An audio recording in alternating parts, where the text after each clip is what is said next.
নবম শ্রেণীর শিক্ষার্থী বন্ধুরা, স্বাগতম মাই ক্লাসরুমে। তোমাদের ষান্মাসিক মূল্যায়ন পরীক্ষা চলছে। আগামীকাল 15 জুলাই তোমাদের ইসলাম শিক্ষা পরীক্ষা রয়েছে। তোমরা খুব চিন্তা করছো নিশ্চয়ই যে প্রশ্ন কি হবে, পরীক্ষায় কি আসবে। কোনো রকম চিন্তা নেই, অবশ্যই তোমরা এখনই মাই ক্লাসরুম চ্যানেলটি সাবস্ক্রাইব করে নাও আর সময় মতো সার্চ দিয়ে তোমাদের প্রশ্ন উত্তর দেখে নিও। এখন আমরা মূল্যায়ন পরীক্ষার জন্য কিছু গুরুত্বপূর্ণ প্রশ্ন উত্তর দেখব। তাহলে চলো শুরু করা যাক। প্রথমে আমরা একটি অনুচ্ছেদ দেখব। আল্লাহকে একক এবং একমাত্র সৃষ্টিকর্তা, পালনকর্তা ও উপাস্য হিসেবে বিশ্বাস করার নাম হচ্ছে তাওহীদ। তাহলে জেনে নিলে তাওহীদ মানে কি। তাওহীদ মানে আল্লাহর সঙ্গে কাউকে শরিক না করা এবং তার সঙ্গে কোনো অংশীদার স্থাপন না করা। মুসলমানদের বিশ্বাস মতে আল্লাহ সব কিছুর সৃষ্টিকর্তা এবং সব কিছুই তার ইচ্ছার উপর নির্ভরশীল। তাওহীদ আল্লাহর একত্বে বিশ্বাস স্থাপন করতে শেখায় এবং মানুষের জীবনকে সৎ ও সরল পথে পরিচালিত করে। এই বিশ্বাস মানুষের আত্মাকে শুদ্ধ করে, হৃদয়কে শান্তি দেয় এবং সমাজে ন্যায় ও সত্য প্রতিষ্ঠা করে। তাওহীদ মানুষকে প্রকৃত ধর্মীয় চেতনা ও আধ্যাত্মিকতার পথে এগিয়ে নিয়ে যায়।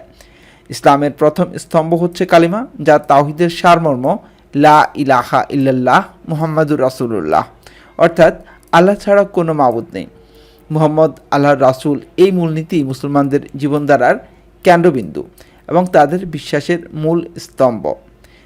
এটি হচ্ছে একটি অনুচ্ছেদ থাকলো। এখন এই অনুচ্ছেদ থেকে আমরা কাজ 1 দেখব।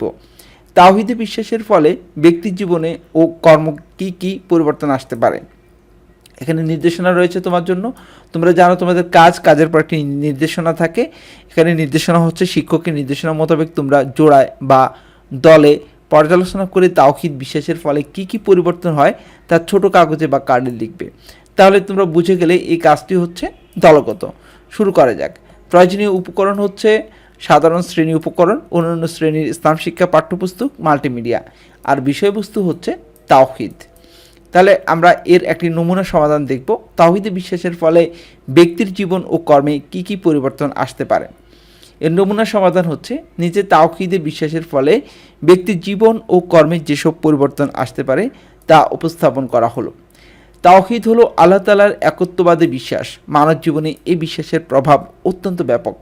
তাওহীদি বিশ্বাস মানুষকে কৃতজ্ঞতা প্রকাশের সুযোগ করে দেয়, কেননা আল্লাহ তাআলাই আমাদের একমাত্র সৃষ্টিকর্তা ও পালনকর্তা। তাওহীদি বিশ্বাসের মাধ্যমে মানুষ এই সত্যকে স্বীকার করে নেয়। মানুষ এর দ্বারা আল্লাহ তাআলার কৃতজ্ঞতা আদায় করে। সচ্চরিত্রবান হওয়ার ক্ষেত্রেও মানব জীবনে তাওহীদের প্রভাব অপরিসীম। মানুষ আল্লাহ তাআলার গুণাবলী পরিচয় লাভ করে এবং সেসব গুণে গুণান্বিত হওয়ার অনুসরণ করে। মানব সমাজে ঐক্য ও ভ্রাতৃত্ব প্রতিষ্ঠায় তাওহীদ গুরুত্বপূর্ণ ভূমিকা পালন করে, কেননা তাওহীদে বিশ্বাসে মানব সমাজ এই ধারণা প্রতিষ্ঠা করে যে সকল মানুষই আল্লাহর বান্দা ও সমান মর্যাদার অধিকারী। এভাবে মানুষের মধ্যে ঐক্যের চেতনা জাগ্রত হয়। তাওহীদে বিশ্বাস পরকালীন জীবনে মানুষকে সফলতা দান করে। তাওহীদে বিশ্বাস ব্যতীত কেউই জান্নাতে প্রবেশ করতে পারবে না। বস্তুত মানব জীবনের সকল ক্ষেত্রেই তাওহীদে বিশ্বাসে মুক্তি ও সফলতার দ্বার উন্মুক্ত করে। এবারে আমরা কাজ 2 দেখব। কাজ 1 দেখলাম, তোমরা তো দেখে নিলে কাজ 1 কী ছিল। কাজ 1-এ তোমাদের জন্য ছিল তাওহীদে বিশ্বাসের ফলে ব্যক্তির জীবন ও কর্মে কী কী পরিবর্তন আসতে পারে, এবং এটি ছিল দলগত কাজ। পরের কাজটি হচ্ছে একক। এটি হচ্ছে যেসব বিশ্বাস ও কাজের মাধ্যমে আমরা তাওহীদ মজবুত করব। এর একটি নির্দেশনা রয়েছে। উল্লেখিত শিরোনামের আলোকে নির্ধারিত চকটি তুমি পূরণ করবে। এক্ষেত্রে তুমি তোমার পরিবার সদস্য বা ধর্মীয় জ্ঞান সম্পন্ন ব্যক্তির সহায়তা নিতে পারো। এটি কাজের ধরন হচ্ছে একক। তার প্রয়োজনীয় উপকরণ হচ্ছে সাধারণ শ্রেণী উপকরণ, পাঠ্যপুস্তক ও অনলাইন সোর্স। বিষয়বস্তু হচ্ছে যেসব বিশ্বাস ও কাজের মাধ্যমে তাওহীদ মজবুত হয়। তাহলে আমরা একটি সমাধান দেখে নিচ্ছি। যেসব বিশ্বাস ও কাজের মাধ্যমে আমরা তাওহীদ মজবুত করব। বিশ্বাস প্রথমে হচ্ছে এক ও অদ্বিতীয় মহান আল্লাহর উপর বিশ্বাস। সকল প্রার্থনা একমাত্র আল্লাহ তাআলার কাছে করব, এটা হচ্ছে কাজ। পরকালে বিশ্বাস, দুনিয়ার জীবনে বেশি বেশি ভালো কাজ করব। সৎকর্মশীল করে তোলে, সকল কাজে সৎ থাকার চেষ্টা করব, কারণ পরকালে আল্লাহর কাছে ভালো মন্দ সব কাজের হিসাব দিতে হবে।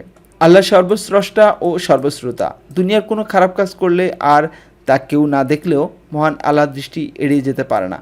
আবার মনে মনে কেউ খারাপ কথা বললেও মহান আল্লাহ তার সবই শুনতে পান, কারণ তিনি সর্বদ্রষ্টা ও সর্বশ্রোতা। তাই কেউ দেখতে পাচ্ছে না, কেউ শুনতে পাচ্ছে না, এমন ভেবে কোনো খারাপ কাজ করব না, কাউকে খারাপ কথা বলবো না। আল্লাহ সর্বজ্ঞ। মহান আল্লাহ সব কিছু দেখেন, শোনেন ও জানেন। আল্লাহ সব কিছুর হিসাব নেবেন, তাই পরকালে আল্লাহর সমীপে হিসেবের কাঠগড়ায় দাঁড়ানোকে ভয় করব এবং এ কারণে প্রবৃত্তির বশবর্তী হয়ে খেয়াল খুশি মতো কোনো কাজ করব না, যার জন্য গুনাহগার হতে হয়। এ ছিল তাওহীদে বিশ্বাস ও কাজের মাধ্যমে আমরা কিভাবে তাওহীদ মজবুত করব। এই বিশ্বাস এবং কাজের মাধ্যমে আমরা আমাদের তাওহীদকে মজবুত করতে পারি। এই ছিল আজকের মতো ক্লাস 9-এর জন্য। যারা আমাদের চ্যানেলটি এখনও সাবস্ক্রাইব করেনি অবশ্যই সাবস্ক্রাইব করে নেবে, সাথে থাকবে। আল্লাহ হাফেজ।